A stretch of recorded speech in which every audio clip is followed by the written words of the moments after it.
میرا گھر بھی گھر. کاش میں نے آپ کی بات سنی ہوتی تو میرے سے لٹ کر نہیں آتی یار. میں تو سمجھا اب تک سامان پیک کر کے ممانی کے گھر چلی گئی.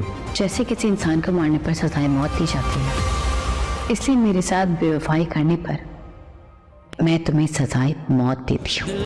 بسم اللہ الرحمن الرحیم. ڈرامہ سیریل میرے ہی رہنے کی آنے والی قسط میں آپ دیکھیں گے کہ انو کے ساتھ جو کچھ ہوا اس کی توقع سے بڑھ کر ہے. اس نے کبھی نہیں سوچا ہوگا کہ فرحان جس سے وہ جی جان سے چاہتی ہے وہ اسے کسی اور کے لیے دھوکہ بھی دے سکتا ہے، پر فرحان نے سب کچھ اسے کر کے دکھایا کہ ایسا بھی ہوتا ہے اس طرح کے کاموں میں. انو بری طرح سے متاثر ہوئی ہے فرحان کے اس دھوکے سے. وہ بہت پچھتاتی ہے، اس کے سب کچھ یاد آتا ہے جو کچھ اس نے بینا اور روحی کے ساتھ کیا، بلکہ معاف تو اسے اپنے بھائیوں کو بھی نہیں کیا، کس طرح سے دونوں کی خوشیاں برباد کی اپنی ماں کے ساتھ مل کر. اب جب بات اپنی ذات پر آئی ہے، کیسے چوٹ لگی ہے اس کے دل پر جس نے اس کی روح تک کو ہلا کے رکھ دیا ہے.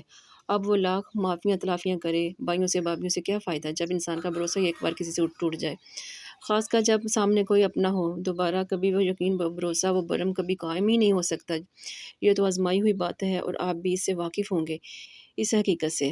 انو نے تو اپنی ماں کی ایک نہیں سنی، حتیٰ کہ ماں اصل میں اس کا برا نہیں چاہتی تھی، وہ تو اسے فرحان سے بچا رہی تھی کہ کسی طرح سے سب کچھ فرحان سے بچ جائے.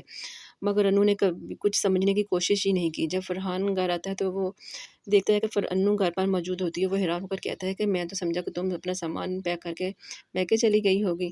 انو بولی، سوچا تو میں نے بھی یہی تھا، مگر جو تم نے میرے ساتھ کیا ہے اس کا حساب ابھی باقی ہے. جیسے کسی کو جرم کرنے پر اسے اس کی سزا ملتی ہے نا، اس طرح تم نے مجھ سے بے وفائی کی ہے اور میں تمہیں اس کی سزا دوں گی، اور وہ بھی سزائے موت.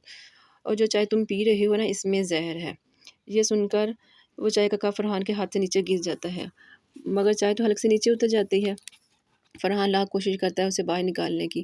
اصل میں انو نے ایسا کچھ نہیں کیا ہوتا، وہ تو صرف اسے ریلائز کراتی ہے جو کچھ دھوکہ دینے کا احساس کیا ہوتا ہے، کس طرح سے تکلیف ہوتی ہے. اور وہ اس میں اصل میں زہر نہیں ہوتا، وہ اسے ریلائز کرا دیتی ہے اور خود اپنا سامان باندھ کر اپنے میکے چلی جاتی ہے.